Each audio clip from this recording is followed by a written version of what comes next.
Hi friends, welcome back to my channel. ఈరోజు మీకు ఈ సీరియల్లో ఏం జరిగిందో తెలుసుకోవాలి అనుకుంటున్నారా? అయితే వెంటనే మనం సీరియల్లోకి వెళ్ళిపోదాం. ఇక ఇంట్లో వాళ్ళందరూ కోపంగా ఉన్నారు. నిన్న ఉన్నట్టుండి ప్రణతి కనిపించకపోవడం, అలాగే సడన్గా ప్రణతి మరొకరిని పెళ్లి చేసుకుని ఇంటికి రావడం వల్ల ఇంట్లో అందరూ చాలా ఆవేశంగా ఉన్నారు. నేనేం చెప్పినా సరే వినే పొజిషన్లో లేరు. ఈరోజు కొంచెం కోపాలు తగ్గుతాయి. నేను ఈరోజు వెళ్ళి ఇంట్లో వాళ్ళతో మాట్లాడి చూస్తాను అని చెప్పి ఇక అవని అయితే ఇంటికి బయలుదేరుతుంది. కానీ ఇంట్లో అయితే పల్లవి అవని గురించి చాలా నీచాతి నీచంగా మాట్లాడుతుంది. ఎన్ని రోజులు అవని ఎట్లాంటి తప్పు చేసినా చూసి చూడనట్టు ఊరుకునేవాళ్ళం. కానీ ఈరోజు చివరికి తన ఆడపడుచు జీవితాన్ని నాశనం చేస్తుందని అస్సలు అనుకోలేదు. అట్లాంటి ఆడతాన్ని నేను ఇంతవరకు చూడలేదు. ఛీ, ఆస్తి కోసం, డబ్బు కోసం చివరికి కూతురులా చూసుకునే ఆడపడుచు జీవితాన్ని నాశనం చేస్తుందా? అట్లాంటి దాన్ని ఏం చేసినా తప్పు లేదు. అసలు తనని వెనకేసుకొస్తే మనకి చాలా పెద్ద పాపం అంటుకుంటుంది అని చెప్పి ఇంకా పల్లవి అయితే అవని గురించి ఇష్టం వచ్చినట్టు మాట్లాడుతుంది. కమల్ తట్టుకోలేక, ఏయ్ ఏం మాట్లాడుతున్నావే, మా వదిన గురించి ఇంకొక మాట మాట్లాడినా ఊరుకునేది లేదు అని చెప్పి ఇంకా పల్లవి మీద చెయ్యెత్తబోతాడు. పల్లవి అయితే అవని గురించి ఇంకా నీకు బుద్ధి రాలేదా, ఇంకా నన్నే తప్పు పడుతున్నావా అని చెప్పి ఇక అక్కడి నుంచి పల్లవి వెళ్ళిపోతుంది. ఇక ఇంతలో శ్రియ అయితే ఇంట్లో అందరికీ కూడా కాఫీని తీసుకొచ్చి ఇస్తూ ఉంటుంది. ఇక ఇంటికి వచ్చిన అవని గుమ్మం దగ్గర అడుగు పెట్టకముందే పార్వతి మాట్లాడిన మాటలకి అక్కడికక్కడే ఆగిపోతుంది. ఇక తనలో తను కుమిలిపోతుంది. వద్దు, ఈ ఇంట్లో మంచినీళ్ళు కాదు కదా, కనీసం గాలి కూడా పీల్చాలనిపించట్లేదు. ఇంటి వెనకే ఉండి ఇట్లాంటి తప్పులు చేస్తుందని అస్సలు అనుకోలేదు. అయినా తనకి మనం ఏం అన్యాయం చేశామండి? ఒక అనాథయ్యుండి నా కొడుకు ప్రేమించి పెళ్లి చేసుకుని ఇంటికి తీసుకొస్తే తనని కన్న కూతురులా చూసుకున్నాను. ఏ రోజు కూడా తనని కోడలిగా నేను ఒక్క మాట కూడా మాట్లాడలేదు. అట్లాంటిది ఈరోజు నా కూతురి జీవితాన్ని నాశనం చేస్తుందని అస్సలు ఊహించలేకపోయాను అని అంటూ ఉంటే ఇక కమలైతే, అమ్మా మీరు పొరపాటు పడుతున్నారు. వదిన ఎప్పటికీ తప్పు చేయదు.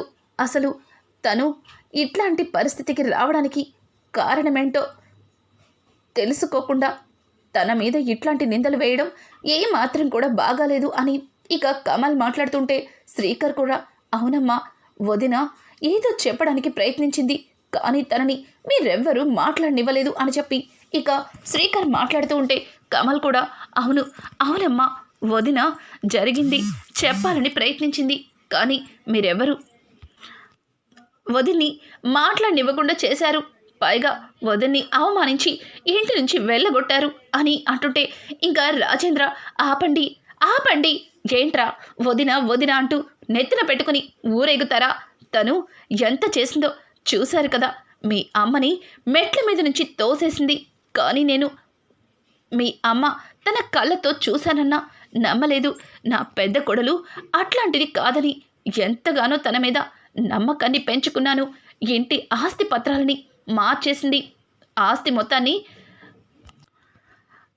తనకి తన భర్తకి దక్కేలా వీల్నామాని రాయించింది. లాయర్ గారు సాక్ష్యాలతో సహా చెప్పారు. కానీ దాన్ని కూడా నేను కొట్టి పడేశాను.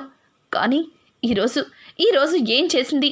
ఎంతో అల్లారు ముద్దుగా పెంచుకున్న నా కూతురు ప్రణతి జీవితాన్ని నాశనం చేసింది. తన తమ్ముడితోనే తన పెళ్లి జరిపించి మరొక తప్పు చేసింది. ఇంట్లో ఇంతమంది ఉన్నా తను ఒక అనామకుడిని పెళ్లి చేసుకోవడం నాకే మాత్రం కూడా నచ్చలేదు. కన్న కూతురు తప్పు చేస్తే తనకి నచ్చ చెప్పుకోవాలి.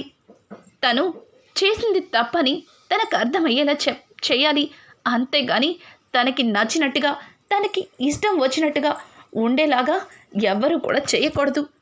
కానీ అవని అది చెయ్యలేదు. పైగా తను చేసిన తప్పుల్ని సమర్థించినట్టు తను ప్రేమించిన వాడితో పెళ్లి జరిపించింది అని చెప్పి ఇంకా రాజేంద్ర అయితే అవని గురించి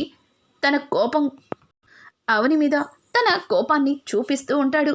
ఇంకా శ్రీకర్ అయితే, నాన్న అది కాదు, రే శ్రీకర్, ఇప్పుడే చెప్తున్నాను, నిన్ను ఈ ఇంటికి రానిచ్చాను అంటే నిన్ను కన్న కొడుకుగా నువ్వు చేసింది ఒప్పుకొని రానివ్వలేదు.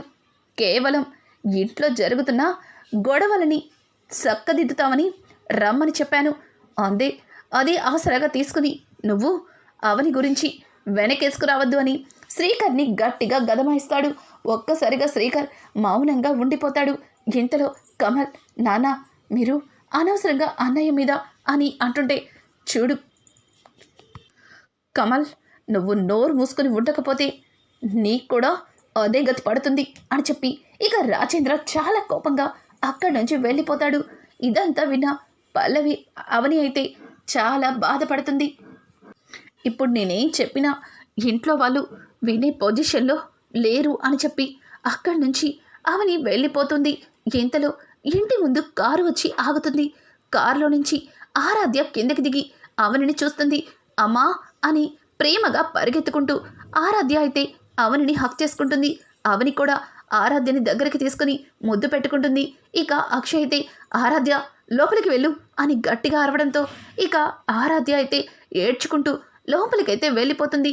ఇంకా అక్షయ్ అవని దగ్గరికి వచ్చి, ఇంకా మా కుటుంబ గౌరవం ఏమైనా మిగిలిందా, మళ్ళీ వచ్చావు అని అంటుంటే, అదేంటండి అలా మాట్లాడుతున్నారు, ఇంటి పరువు ప్రతిష్టల్ని నేనే నాశనం చేసినట్టు అంతలా మాట్లాడుతున్నారు అని అంటుంటే, నువ్వు అంతకు మించి ఎక్కువే చేసావు. నేనన్న మాటలు నీకు చాలా తక్కువ. అయినా మళ్ళీ ఎందుకు వచ్చావు? నా చెల్లెలి జీవితాన్ని నాశనం చేసావు. ఆస్తి కోసం నీ తమ్ముడిని ఎరగా వేసి నా చెల్లెలికి నీ తమ్ముడికి పెళ్లి జరిపించావు. ఇంకా ఏం మిగిలిపోయిందని మళ్ళీ ఈ ఇంటి చుట్టూతో తిరుగుతున్నావు. చూడు, ఇంట్లో ఎంతమంది ఎన్ని అన్నా సరే నేను నిన్ను నమ్మాను, నిన్ను వెనకేసుకొచ్చాను. నా భార్యగా నీకు అన్ని హక్కులు ఇచ్చాను. కానీ నువ్వేం చేసావు? ఎంతో నమ్మకం పెట్టుకున్న నన్ను మోసం చేసావు. నా చెల్లెలి జీవితాన్ని నాశనం చేసావు అని అంటుంటే, అది కాదండి, ఇంట్లో వాళ్ళు నేనేం చెప్పినా వినే పొజిషన్లో లేరు. కనీసం మీరైనా నేను చెప్పేది వినండి అని చెప్పి అవని అయితే ఇంకా అక్షయ్కి నిజం చెప్పడానికి ప్రయత్నిస్తుంది. అక్షయ్, చూడు, నువ్వు ఇక నాకేం చెప్పద్దు, మర్యాదగా ఇక్కడి నుంచి వెళ్తావా లేదా అని చెప్పి అక్షయ్ ఇక అవనిని ఇంటి నుంచి వెళ్ళగొడతాడు. అవని చాలా బాధగా అక్కడి నుంచి ఇంకా ఇంటికి బయలుదేరుతుంది. ఇదంతా ఇలా ఉండగా పైనుంచి చూస్తున్న పల్లవి చాలా సంబరపడిపోతుంది. వావ్, నేనేదనుకున్నానో అదే జరుగుతుంది. ఇక అవని ఈ ఇంటికి గుడ్ బై చెప్పేయడమే. ఇక జీవితంలో అవని ఇంట్లో అడుగు పెట్టలేదు అని చెప్పి ఇక పల్లవి అయితే తెగ సంబరపడిపోతుంది. ఇక ఇంతలో ఇంటికి వెళ్ళిన అవనిని చూసి ప్రణతి, వదినా ఎక్కడికి వెళ్ళావు వదినా? నాకు తెలుసు నువ్వు మన ఇంటికే వెళ్ళావు కదా. నువ్వు చెప్పింది అమ్మ నాన్న విన్నారా? అన్నయ్యలు ఏమన్నారు వదినా అని చెప్పి ప్రణతి అయితే చాలా ఆశగా అవనిని అడుగుతుంది. అవని ఏం మాట్లాడకుండా మౌనంగా ఉండిపోతుంది. నాకు తెలుసు వదినా, నువ్వు ఇంటికి వెళ్ళి ఎంత అవమానపడ్డావో నాకు తెలుసు. ఇంట్లో వాళ్ళెవరు నువ్వు చెప్పింది వినిపించుకోలేదు కదా, కనీసం నువ్వు మాట్లాడడానికి అవకాశం కూడా ఇవ్వలేదు కదా. ఇదంతా నా వల్లే, నేను చేసిన తప్పు వల్లే అని చెప్పి ఇక ప్రణతి అయితే తల కొట్టుకుంటూ ఉంటుంది. ఇంకా అవని, ప్రణతి ఏం చేస్తున్నావు? ఆగమ్మా, ఆగు. చూడు, నేను చెప్పేది వినమ్మా. ఖచ్చితంగా జరిగింది తెలుసుకుంటే వాళ్ళందరూ కూడా చాలా బాధపడతారు. ఇంతవరకు జరిగిన గొడవలన్నింటికీ ఎంతగానో కుమిలిపోతారు. చూడు, ఈ విషయాన్ని ఇంట్లో వాళ్ళకి తెలిసేలోపు ఆ ప్రశాంత్ అనేవాడు ఎక్కడున్నాడో వెతికి పట్టుకోవాలి అని చెప్పి ఇక పల్లవి అవని అయితే మాట్లాడుతుంది. అవని మాటలకి ఇంకా ప్రణతి అయితే, వదిన, ప్రశాంత్ ఎక్కడ ఉన్నాడో తెలీదు. తను నాతో పాటు కాలేజ్లో చదువుకోవడం వరకే నాకు తెలుసు. 1-2 సార్లు తను ఉన్న రూమ్కి తీసుకెళ్ళాడు, అంతే వదిన, అంతే అని చెప్పి ఇంకా ప్రణతి మాట్లాడుతూ ఉంటే దానికి అవని, చూడు ప్రణతి, తన ఫోటో ఏమన్నా నీ దగ్గర ఉందా అని అంటుంటే ఆ మాట విన్న ప్రణతి, లేదు వదిన, తనెప్పుడు కూడా ఫొటోస్కి అస్సలు ఇంట్రెస్ట్ చూపించేవాడు కాదు. కనీసం తను ఇద్దరం కలిసి దిగిన ఫోటోని కూడా నా ఫోన్లో ఉంచేవాడు కాదు. మీ ఇంట్లో వాళ్ళు చూస్తే మళ్ళీ నీకు ప్రాబ్లం అవుతుందని తన మొబైల్లోనే ఉంచుకునేవాడు అని చెప్పి ఇక ప్రణతి చెప్పిన మాటలకి అవని అంటే ఇదంతా అతను కావాలనే చేసినట్టుగా అనిపిస్తుంది. ముందు నుంచి అతను నిన్ను ఈ రకంగా నీ జీవితాన్ని నాశనం చేసి వెళ్ళిపోవాలని అనుకున్నట్టున్నాడు అని చెప్పి ఇంకా అవని మాట్లాడుతుంటే అవని మాటలకి ప్రణతి మోసపోయానొదిన, వాడి చేతిలో మోసపోయాను, నా జీవితాన్ని నేనే నాశనం చేసుకున్నాను. ఇప్పుడు ఇప్పుడు ఏం చేయాలో కూడా నాకు అర్థం కావట్లేదు అని చెప్పి ప్రణతి అయితే ఏడుస్తూ ఉంటే అవని, చూడు ప్రణతి, ఏడో మాకు, అసలే నువ్వు ఉత్త మనిషివి కూడా కాదు.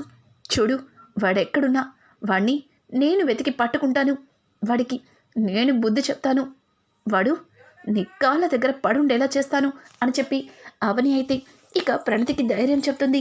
ఇది ఇలా ఉండగా ఇక్కడ చూస్తే శ్రీకర్ అలాగే కమల్ ఇద్దరూ మాట్లాడుకుంటూ, అన్నయ్య వదిన ఎందుకు ఎట్లాంటి పరిస్థితుల్లో ప్రణతికి అలాగే తన తమ్ముడు భరత్కి పెళ్లి జరిపించిందంటే దానికి ఏదో ఒక కారణం ఉండే ఉంటుంది, కానీ ఇంట్లో వాళ్ళు ఎంత చెప్పినా వినిపించుకోవట్లేదు అని అంటూ ఉంటే దానికి శ్రీకర్, అవును అవును కమల్, కానీ వదినతో మాట్లాడాలి అని శ్రీకర్ అంటుంటే కమల్, అన్నయ్య నేను కూడా నీతో వస్తాను అని చెప్పి ఇక కమల్ కూడా శ్రీకర్తో అంటాడు.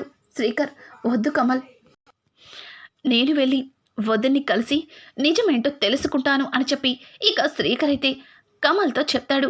ఇంకా ఇది ఇలా ఉండగా పల్లవి అయితే, ఓ అయితే అవని దగ్గరికి వెళ్ళి నిజమేంటో తెలుసుకోవాలనుకుంటున్నావా? నువ్వు అవని దగ్గరికి వెళ్ళకుండా నేను చేస్తాను అని చెప్పి ఇంకా శ్రేయ దగ్గరికి వెళ్తుంది.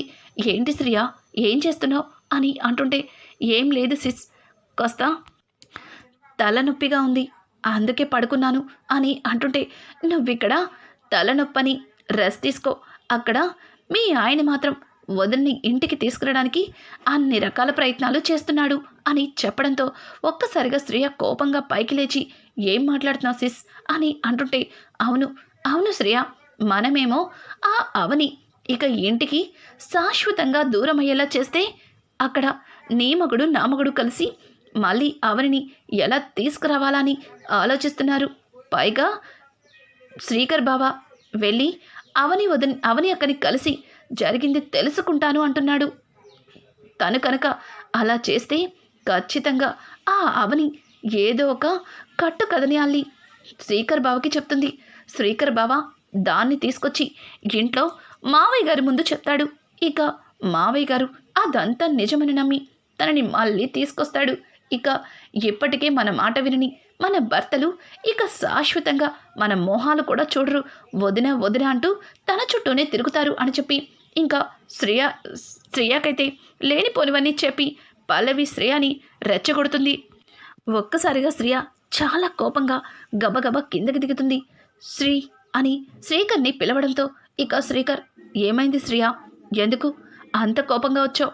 పైగా ఏదో ఇక్కడ కొంపలు అంటుకుంటున్నట్టు అంత గట్టిగా పిలుస్తున్నావు, ఏమైంది అని అంటుంటే, ఎందుకంటే నాకు బాగా తలనొప్పిగా ఉంది, టాబ్లెట్ వేసుకున్నా అస్సలు తగ్గలేదు, ఇప్పుడు హాస్పిటల్కి వెళ్ళాలి అని అంటుంటే దానికి శ్రీకర్, ఏంటి తలనొప్పికి హాస్పిటలా, ఏం మాట్లాడుతున్నావు శ్రేయ అని మాట్లాడుతుంటే, అవును తలనొప్పికి హాస్పిటలే, తలనొప్పి తగ్గకపోతే హాస్పిటల్కి కాక ఇంకెక్కడికి వెళ్తారు అని అంటుంటే, చూడు శ్రేయ, నేను పని మీద బయటికి వెళ్తున్నాను, అంతగా తలనొప్పిగా ఉంటే నువ్వు నీ తోకని తీసుకుని వెళ్ళొచ్చు కదా అని అనడంతో ఒక్కసారిగా శ్రేయ, ఏం మాట్లాడుతున్నావు శ్రీ, తోకేంటి అని అంటుంటే, అదే నీకు పల్లవి తోక, పల్లవికి నువ్వు తోక, ఒకరినొకరు అస్సలు వదిలిపెట్టట్లేదు కదా, మరి అంత ఫ్రెండ్స్లా తిరుగుతున్నా మీరిద్దరూ హాస్పిటల్కి కలిసి ఎందుకు వెళ్ళకూడదు? చూడు, నాకు పనుంది, నువ్వు పల్లవిని తీసుకుని వెళ్ళు అని చెప్పడంతో దానికి పల్లవి, శ్రీకర్ బావా, నువ్వు చెప్పకపోయినా శ్రేయాని నేనే హాస్పిటల్కి తీసుకెళ్ళి ఉండేదాన్ని, కానీ నాకు కూడా కాస్త పనుంది, అందుకే తనని హాస్పిటల్కి తీసుకెళ్తాం కుదరదు, బాగా తలనొప్పి అంటుంది కదా, తీసుకెళ్ళొచ్చు కదా అని ఇక పల్లవి మాట్లాడుతూ ఉంటే ఇంతలో పార్వతి, ఏంట్రా తను హాస్పిటల్కి తీసుకెళ్ళమంటే పనుంది అని చెప్పి తప్పించుకుంటున్నావు. ముందు శ్రేయాని హాస్పిటల్కి తీసుకెళ్ళు అని చెప్పి ఇంకా పార్వతి అయితే శ్రేయాని శ్రీకర్కి ఇచ్చి పంపిస్తుంది. ఇంకా పల్లవి అయితే శ్రీకర్ని అవని దగ్గరికి వెళ్లకుండా ఆపారని తెగ సంబరపడిపోతుంది. ఇంకా ప్రణతి అయితే తన గదిలో కూర్చుని జరిగిన దాని గురించి ఆలోచిస్తూ ఉంటుంది. ప్రణతి అలా ఆలోచిస్తూ ఉండగా భరత్ ప్రణతి దగ్గరికి వస్తాడు. ఒక్కసారిగా ప్రణతి భరత్ని చూసి, భరత్ ఏమన్నా కావాలా అని అంటుంటే, చూడు, జరిగిన దాని గురించి నువ్వెంతగా కుమిలిపోతున్నావో నాకు తెలుసు. కానీ నువ్వు ఇలాగే ఆలోచించి బాధపడితే నీ ఆరోగ్యం పాడవుతుంది. నీ ఆరోగ్యంతో పాటు నీ కడుపులో బిడ్డ ఆరోగ్యం కూడా పాడవుతుంది. అందుకే వాటన్నింటి గురించి ఆలోచించడం మానేసి ప్రశాంతంగా నిద్రపో. అన్నీ అక్క చూసుకుంటానని చెప్పింది కదా అని చెప్పి భరత్ అయితే ఇక ప్రణతికి ధైర్యం చెప్తాడు. ప్రణతి భరత్ మాటలకి చాలా ఆనందపడుతూ, థ్యాంక్ యూ భరత్, నువ్వు కనుక ఈరోజు లేకపోతే నన్ను ఇంకా ప్రణతి మాటలకి భరత్ అయితే, చూడు ప్రణతి, నీకు జరిగిందంతా చూసిన తర్వాత బాధగానే ఉంటుంది. కానీ నువ్వు ధైర్యంగా ఉండాలి, సరేనా? సరే, నువ్వు నిద్రపో, నేను హాల్లో పడుకుంటాను అని చెప్పి ఇక భరత్ అయితే హాల్లో చాప వేసుకుని పడుకొని ఉంటాడు. ఇంకా ప్రణతి అయితే అలానే పడుకొని జరిగిన దాని గురించి ఆలోచిస్తూ, దీనంతటికీ కారణం నేనే. నా వల్ల వదిన చాలా అవమానపడింది, అలాగే కుటుంబానికి దూరం అయ్యింది. అన్నయ్యకి వదినకి మధ్యలో దూరం పెరిగింది. ఇదంతా నేను చేసిన తప్పు వల్లే. ఇది అంతా పోవాలి అంటే నేననేదాన్ని ఉండకూడదు అని చెప్పి ప్రణతి చనిపోవడానికి ఇంటి నుంచి బయటికైతే వెళ్తుంది. ఇక ఇక్కడ చూస్తే అక్షయ్ అయితే ఇంట్లో ఎంత పడుకున్నా సరే తనకి అస్సలు నిద్ర పట్టదు. ఇక అక్షయ్ అయితే నిద్ర పట్టక తాను కూడా ఇంటి నుంచి బయటకైతే వెళ్తాడు. ఇక ప్రణతి అయితే రోడ్డు మీద నడుచుకుంటూ అలానే వెళ్తూ ఉంటుంది. ఇంతలో అక్షయ్ ప్రణతిని చూస్తాడు. ప్రణతిని చూసిన అక్షయ్, అదేంటి ప్రణతిలా ఉంది అని చెప్పి ఇక ప్రణతి దగ్గరికి వెళ్తూ ఉంటాడు. కానీ ప్రణతి మాత్రం అలా ఒంటరిగా ఏడుస్తూ నడుచుకుంటూ ఒక పెద్ద చెరువు దగ్గరికి వెళ్ళి దూకేయడానికి ప్రయత్నిస్తుంది. ఇంతలో అక్షయ్ అయితే ప్రణతిని ఆపుతాడు. ప్రణతి అక్షయ్ని చూసి అన్నయ్య అని తన గుండెల మీద తలపెట్టి ఏడుస్తుంటుంది. ఇంకా అక్షయ్, ప్రణతి, ఏం జరిగింది? ఎందుకు బాధపడుతున్నావు? అసలు నీ మెడలో తాళ్ళలేదు అని అంటుంటే దానికి ప్రణతి చాలా ఏడుస్తుంది. ఏమైంది ప్రణతి? ఎందుకు ఏడుస్తున్నావు? ఆ భరత్ గడు నిన్నేమన్నా అన్నాడా అని అంటుంటే దానికి ఇక అక్షయ్ అన్న మాటలకైతే ప్రణతి, నన్ను ఎవ్వరూ ఏమీ అనలేదు. నేనుండడం వల్ల అందరూ ఎంతగా బాధపడుతున్నారో నాకు తెలుసు. అందుకే నేను ఉండకూడదు అని చెప్పి ప్రణతి మాట్లాడుతుంటే, ప్రణతి, నీకేమన్నా పిచ్చి పట్టిందా? నీకేమైంది? ఏం జరిగింది చెప్పు. భరత్ గడు నిన్నేమన్నా అన్నాడా? చెప్పు, వాడి తాట తీస్తాను అని చెప్పి ఇక అక్షయ్ అయితే తన షర్ట్ని పైకనుకుంటుంటే, ప్రణతి, భరత్ నన్ను ఏమంటాడు అన్నయ్య? తను నాకు ఏమవుతాడని అంటాడు అని అంటుంటే, అదేంటమ్మా అలా మాట్లాడుతున్నావు? వాడినే కదా ఇష్టపడి పెళ్లి చేసుకోవడానికి ఇంటి నుంచి వెళ్ళిపోయావు. పైగా మీ ఇద్దరి పెళ్ళిని దగ్గరుండి మరి మీ వదినే కదా జరిపించింది అని అంటుంటే, వద్దన్నయ్య, వద్దు, చాలింకా. ఇప్పటికే ఈ మాటలన్నీ విని అలసిపోయాను. వదిన్ని ఇక అవమానించింది చాలు. ఇంకా వదిన మీద లేనిపోని అబండాలు మోపకండి అని చెప్పి ఇక ప్రణతి అయితే అక్షయ్తో చెప్తుంది. ఒక్కసారిగా అక్షయ్, ప్రణతి, ఏమైంది అని అడగడంతో, అవునన్నయ్య, అవును, అసలు నాకు పెళ్ళే కాలేదు. భరత్ నా మెడలో తాళి కట్టలేదు అని చెప్పి ఇక ప్రణతి చెప్పిన మాటలకి ఒక్కసారిగా అక్షయ్ షాక్ అయిపోతాడు. ఇంకా అక్షయ్ అయితే, ఏం మాట్లాడుతున్నావు ప్రణతి? భరత్ నీ మెడలో తాళి కట్టలేదా అని అంటుంటే, అవును అవునన్నయ్య, నాకు పెళ్ళి కాలేదు అని అంటూ ఉంటే, ఇంకా అక్షయ్, మరి ఆ రోజు నువ్వు ఆ భరత్ కలిసి పెళ్లి డ్రెస్లో అని అంటుంటే, అదంతా ఒక నాటకం అని ఇక ప్రణతి చెప్పడంతో, ఏంటి అదంతా నాటకమా? ప్రణతి, నువ్వు ఏదన్నా నిజాన్ని దాచిపెడుతున్నావా? అసలు అసలు ఏం జరిగింది అని అంటుంటే, అన్నయ్య, నేను ఒక అతన్ని ప్రాణానికి ప్రాణంగా ప్రేమించాను. అతను కూడా నన్ను ప్రేమించినట్టు నటించాడు. అతన్ని నమ్మి అతని కోసం ఇంటి నుంచి వెళ్ళిపోయాను. కానీ అప్పుడే తెలిసింది అతని దగ్గర నేను మోసపోయాను అని. ఇక నేను బ్రతకూడదని, ఇంటి నుంచి చనిపోవాలని నిర్ణయించుకొని వెళ్ళిపోతుంటే సమయానికి అవని వదిన వచ్చి నన్ను కాపాడింది అని అంటుంటే, మరి భరత్తో పెళ్లి నాటకమేంటి అని అడగడంతో, అదంతా నేను చేసిన తప్పు వల్లే. నేను నేను కడుపుతో ఉన్నాను అని చెప్పి ఇంకా ప్రణతి చెప్పిన మాటలకి అక్షయ్ ఒక్కసారిగా కుప్పకూలిపోతాడు. అక్షయ్, ప్రణతి ఏం మాట్లాడుతున్నావు అని అంటుంటే, అవును అవునన్నయ్య, నువ్వు విన్నది నిజం. నేను కడుపుతో ఉన్నాను, ఉత్త మనిషిని కూడా కాదు. ఈ నిజాన్ని ఎవ్వరికీ చెప్పలేను. పెళ్ళి కాకుండా తల్లయ్యానని నలుగురికి తెలిస్తే ఇంకా ఇంకా మన కుటుంబ గౌరవ మర్యాదలు నాశనం అవుతాయని వదినే భరత్తో నాకు పెళ్ళైనట్టు చెప్పమని చెప్పింది. ఈ నిజాన్ని ఎవరికి చెప్పొద్దని నా దగ్గర మాట తీసుకుంది.